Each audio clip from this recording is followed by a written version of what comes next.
¿Alguien que tenga preguntas, por favor? Julio Zurita tiene una pregunta. Claro, sí. Julio, díganos. Buenas noches a todos, muy interesante la charla.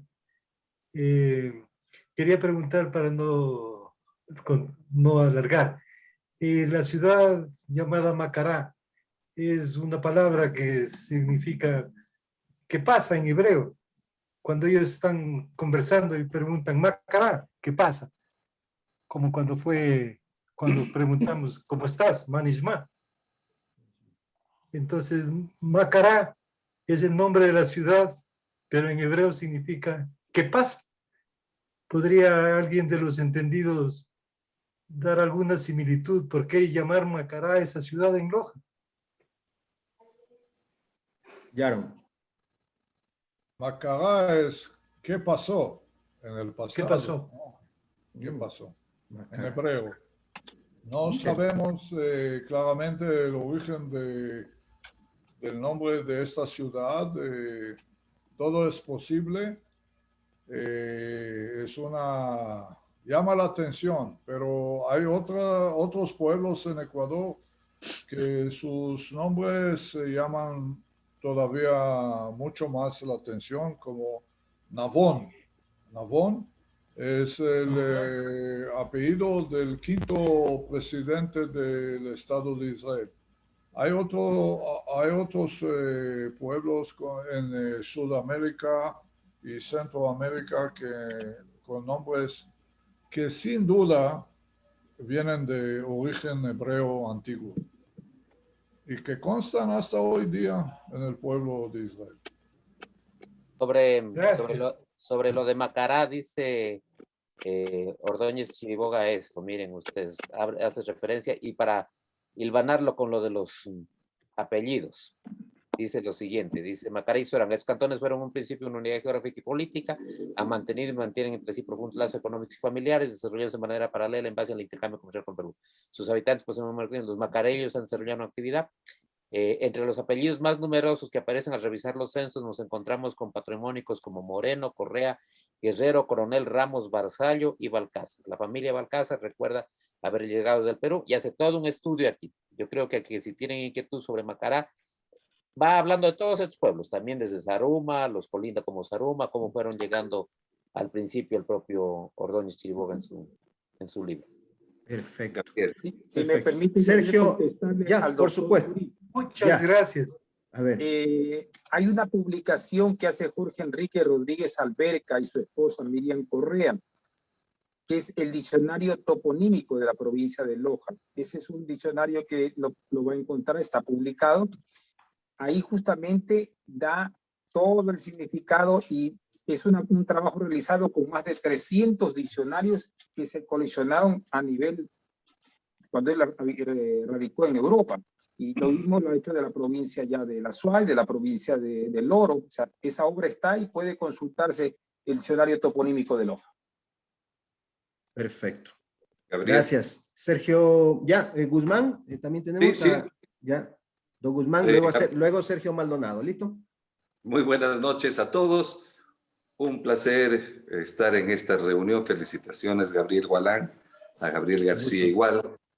A Yaron tuve el gusto de conocerlo en una charla que dio acá en Quito, que fue sumamente interesante y me llamó mucho la atención algo que él dijo, que cuando iba por Loja, cuando iba por los pueblos cercanos, veía a la gente y le parecía que eran sus parientes, que se parecían mucho a la gente de sus familias en Europa o en Israel. Y a Fabricio Toledo, pues este gran entendedor que cultiva tan bien la genealogía. Yo que no sé si fue porque yo me conecté unos 10 o 15 minutos después de iniciado el Zoom, no sé si citaste algo sobre los cujos sefardíes que vinieron a América, de los que algunos o una gran mayoría se asentaron en Zaruma, que creo que es por donde está un poco el origen de toda esta charla que hemos tenido. Yo en lo personal, en mi familia, siempre hemos hablado de que teníamos un ancestro sefardita, un ancestro judío, y siempre lo hemos considerado así. Y personalmente me siento muy orgulloso de que así sea. Ningún resquemor, ningún tipo de preocupación por el origen que tengo, todo lo contrario. Me siento muy orgulloso de saber de dónde vengo. Esto a propósito de lo que comentaba, de los temores que pueden existir en muchas familias o personas que está muy acendrado el catolicismo y quizás tenían miedo a que sean expulsados de la Iglesia Católica si sabían que aceptaban ser judíos. Eso es nada más a manera de broma, pero quisiera ver si Fabricio nos puede contar un poco sobre esos famosos cujos que estaba mencionando. Sí, en realidad hay una corriente.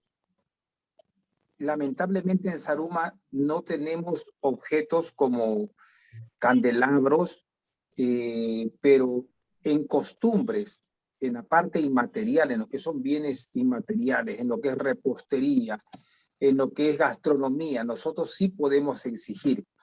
Una de las frases que mucho me llamó la atención es cuando decían, enjaézame una jaca para aviarte.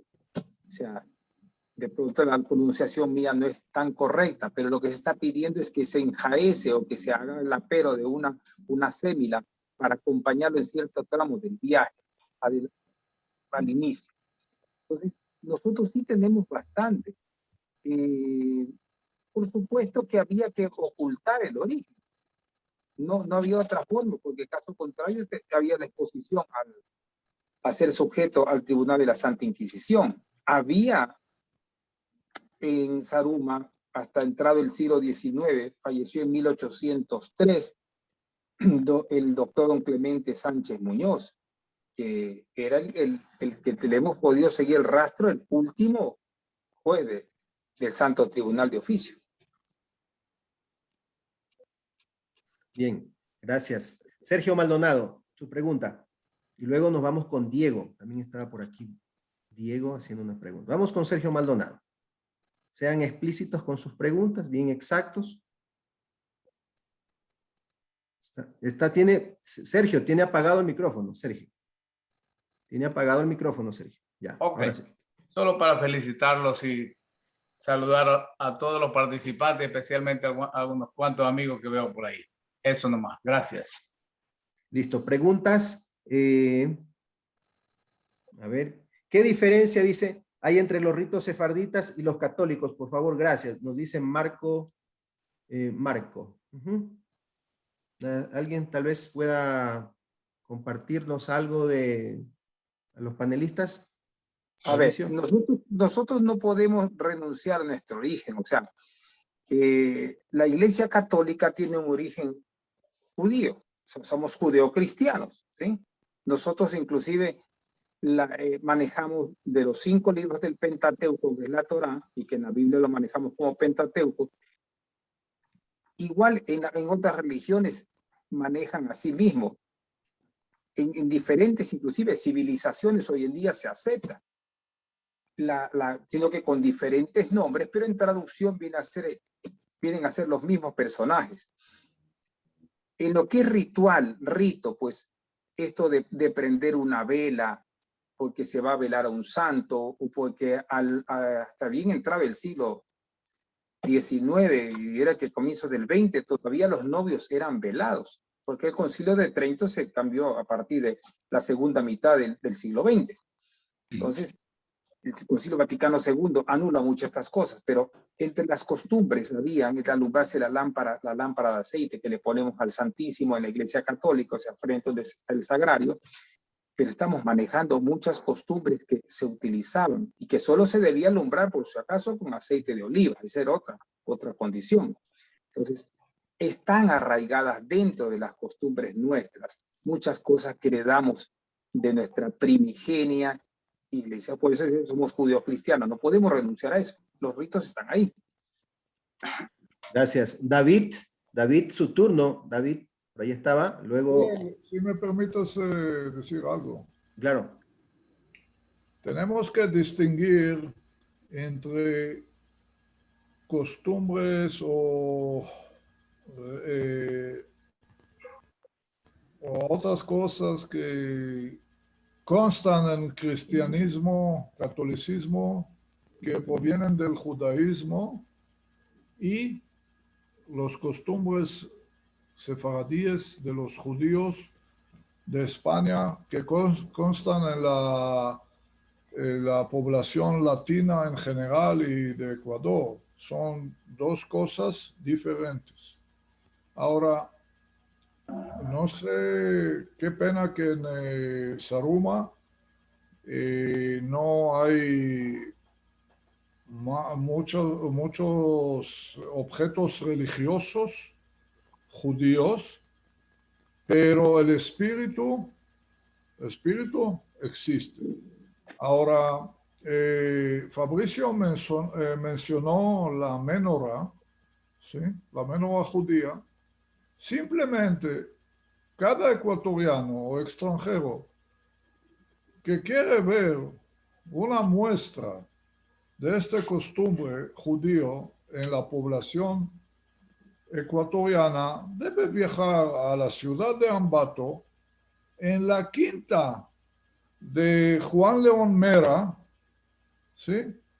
El gran creador ecuatoriano. Van a encontrar una menorá. Es un tour. Podemos hacer un tour de sefaraditas para allá. Y esta menorá, si existía en la casa de él en el siglo XIX, fíjense en cuántas menorás más habían en otras casas. Y puede ser que hasta hoy día escondidas en un baúl. Muchas gracias. Bien, gracias, Yaron. Ahora sí, David, habilite su micrófono. Bienvenido, Buenas gracias. noches. Gracias, buenas noches a todos. Y felicitándoles a Yaron y a todos los panelistas, excelente.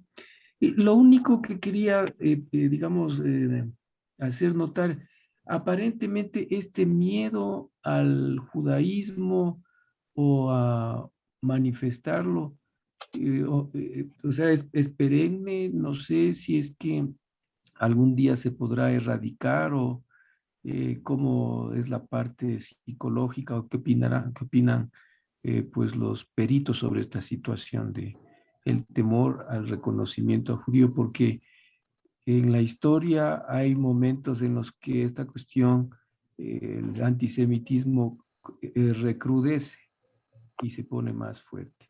Esto, nada más, un comentario. Gracias.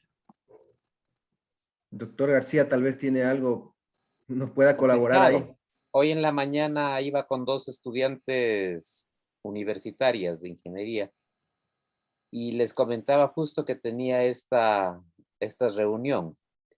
Y las chicas tendrán unos 20 años, 22 años, sentían temor, no sentían gratitud de explorar esta posibilidad de sus orígenes. Seguramente las noticias de la persecución también pesan mucho, a lo mejor, Yaron. A lo mejor también hay un temor mucho por la persecución, en convertirte en saber que puedes tener orígenes de un pueblo que ha sido realmente perseguido a lo largo de la historia, ¿no?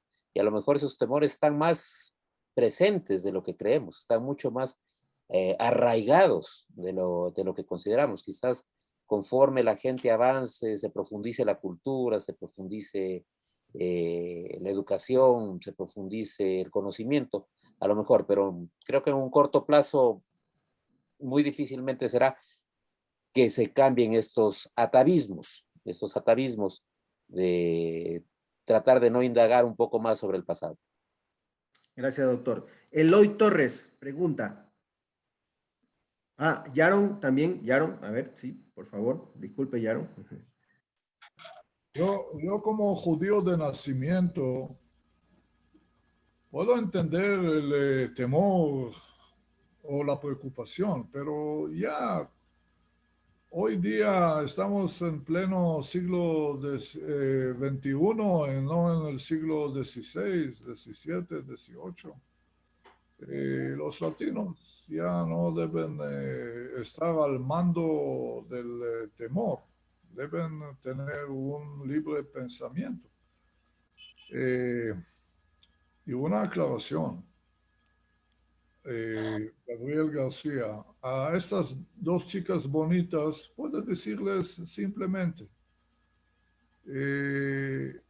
ustedes puede ser que tienen un origen hace 500 años de un pueblo ancestral. Allí es cuando las asusté más. Sí, con mucha sabiduría. Entonces, toman ustedes la decisión. Si quieren heredar la sabiduría del pueblo judío o otra cosa, ¿no? Nada más. Y también si tienen este origen heredado de hace 500 años, no es decir que son judías hoy mismo, porque todo este conversatorio es solamente para un poco escuchar criterios, opiniones sobre el pasado, no sobre el presente. Gente que hay grupos de personas que encontraron su raíz y querían acercar más al judaísmo, pero no es el motivo de esta reunión, ¿no? El motivo es hablar sobre la historia. Y hablar sobre la historia es necesario hablar sin temor, porque es un capítulo de la historia ecuatoriana, es un capítulo de la historia de Loja y del sur del país. Y este capítulo, ¿por qué quieren borrarle? No, es parte de la historia, nada más. Muchas gracias. Perfecto. Eloy, ahora sí, gracias, Yaron. Excelente intervención.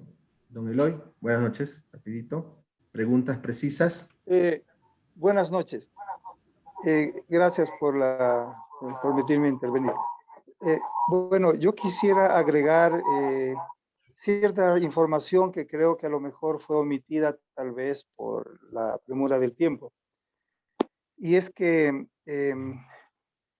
hay información escrita, digamos, hay literatura que refiere abiertamente a la presencia judía en lo que se conocía entonces como Quito, hoy República del Ecuador, donde también se hace mención estrictamente a Loja.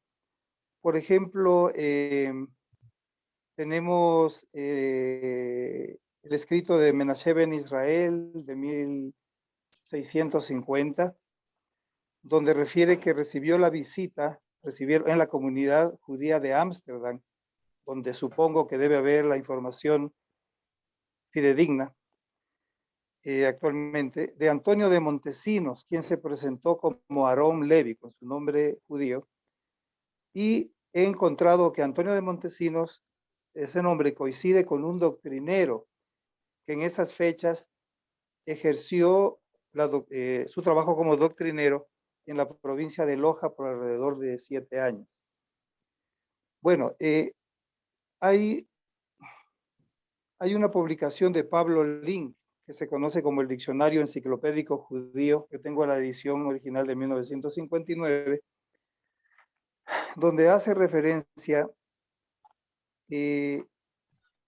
a la supuesta existencia de las tribus perdidas. Hace referencia a 5. Vamos a restar una que no hace referencia a un lugar geográfico, que se refiere al río Sabatión, porque el río Sabatión, según entiendo, se refiere más bien al impedimento de del regreso de lo como llama Yarón habitó, a los Anusim, el regreso al seno judío por haber transgredido el sábado. Entonces podemos omitirlo, y quedaríamos con 4 lugares geográficos y uno de ellos se conoce como Ecuador. ¿Sí? Entonces yo creo que sería importante también echarle un vistazo un poco al pasado de Loja, que sé que aún es factible, en cuanto a las tradiciones que si bien vinieron de España, como por ejemplo en ciertas festividades, especialmente en estas fechas cercanas al mes de septiembre, cuando las familias lojanas se reúnen, donde se hacen o se hacían las carreras de cintas, Y había una ocasión especial o un momento en que se colgaba un gallo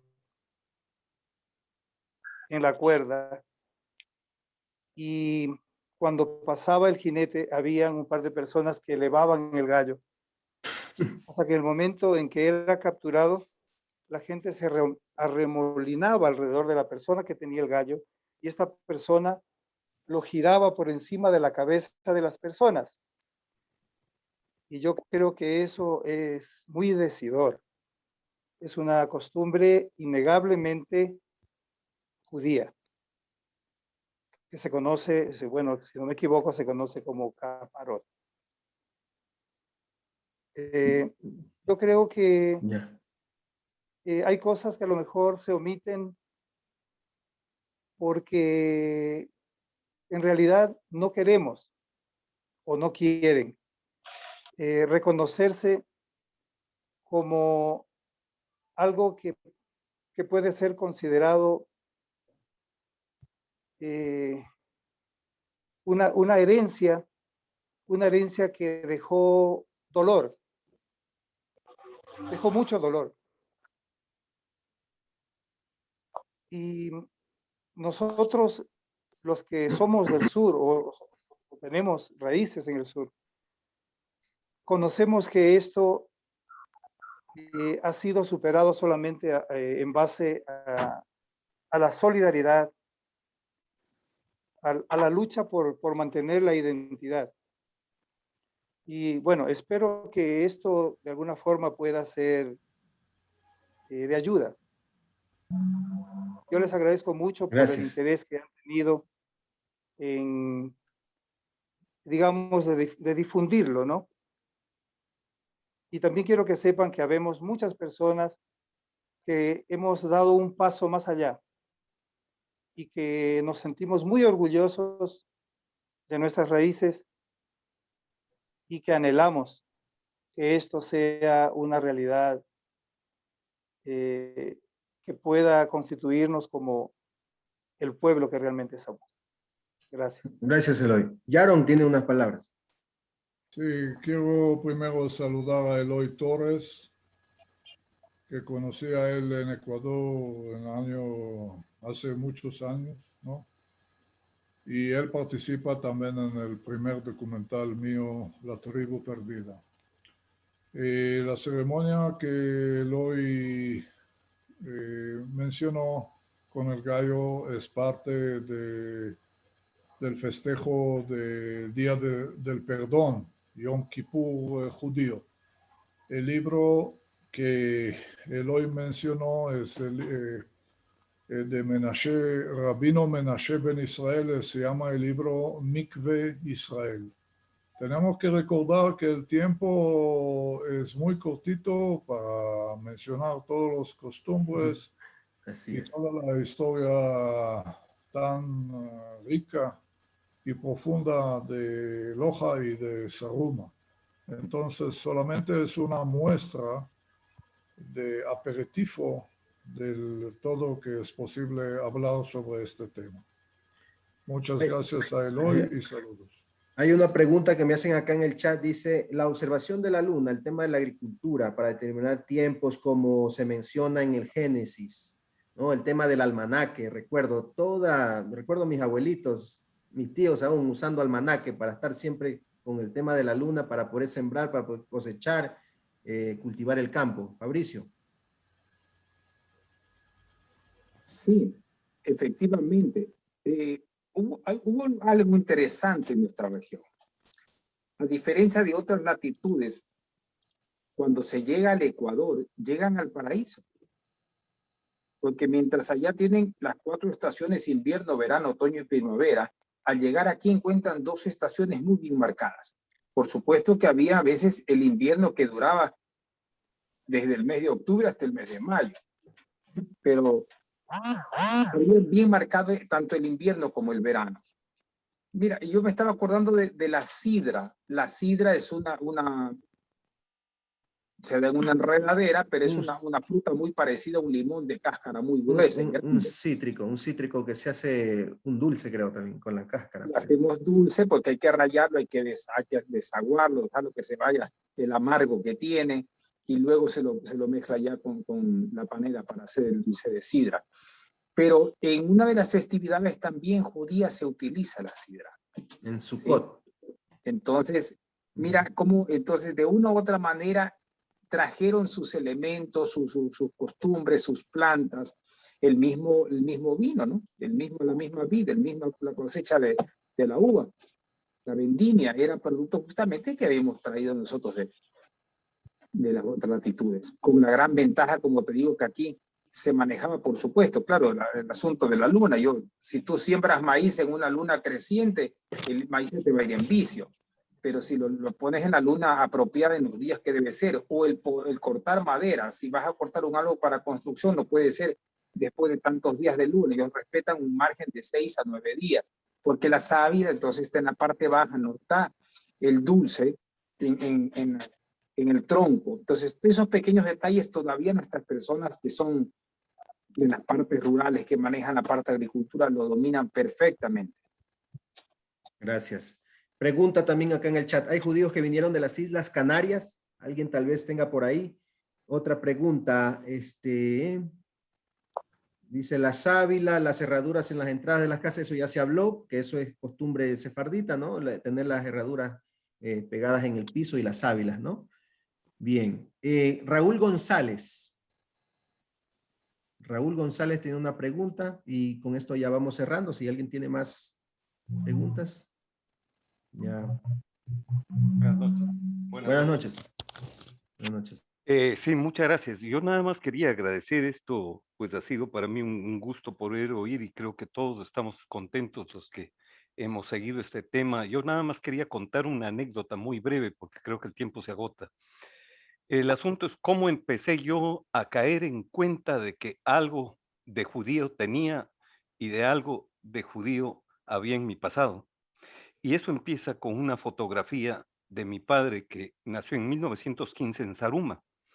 Y si lastimosamente no tengo la foto este momento, pero en el libro que les pasé, que justamente gracias a todo esto, pues tuve que, para que no se pierdan esos recuerdos, y no sabía de la existencia de este grupo, además, pues que lo escribí, justamente ahí consta la foto y en la que se ve a un niño que como hemos comentado con Yarón, de apariencia israelita, de apariencia judía, vestido completamente de negro con trenzas, todo a largo, a cada lado de su cara, parado sobre una mesa de esterilla tomada en Zaruma. A partir de ese entonces, pues me vino la inquietud y yo venía, ya era médico, me gradué de médico en el Ecuador y vine a los Estados Unidos, y en el hospital donde trabajé buena parte de mi vida acá en los Estados Unidos, pues iba al oftalmólogo, el oftalmólogo era judío ortodoxo, y un día me examina los ojos, me encuentra algo y me dice, veo esto, pero no puede ser, tú no puedes tener esto. Le digo, ¿y qué? ¿De qué se trata? Entonces me dice, tú tienes el síndrome de Sjögren. Síndrome de Sjögren, le digo, ¿y qué es eso? Entonces, ahí viene el asunto y empiezo a caer en cuenta de muchas cosas que tenía mi abuelo, que tenía mi padre, que tenía yo y que ahora tiene mi hijo, que es un síndrome dominante que es nada más básicamente de córnea seca. Y esto les participo a todos porque así como hemos estado hablando de circuncisión, pues esto es quizás algo que examinen en sus familias, porque son cosas que se transmiten dominantemente de padre a hijo, no a hija, de padre a hijo. Así que es muy interesante, se llama Sjögrens, uno. Luego, ahora, gracias a esta conversación que hemos tenido hoy noche, yo acabo de caer en cuenta de una situación. Mi padre, nacido en 1915, que se movió su familia a Quito, y bueno, eran emigrantes en la ciudad de Quito. Mi padre se conoció con mi madre, que mi madre era hija del director del Partido Conservador Ecuatoriano, un distinguido historiador. Bueno, cortando el asunto es que mi abuelo se opuso al matrimonio y mis padres se escaparon con la bendición de su madre, de mi abuela. Pero ahora entiendo, en mi abuelo, pues al escuchar todo esto, y él debe haber sabido todo esto de, pues, este tipo de cosas, algo se oía, y bueno, no era católico y demás, pues bueno, esas cosas ocurren. Y por premura del tiempo creo que les dejo y les agradezco mucho, que ha sido muy interesante, y ahí les envié el libro si alguien desea, pues, ver datos al respecto que también había recopilado. Muchas gracias.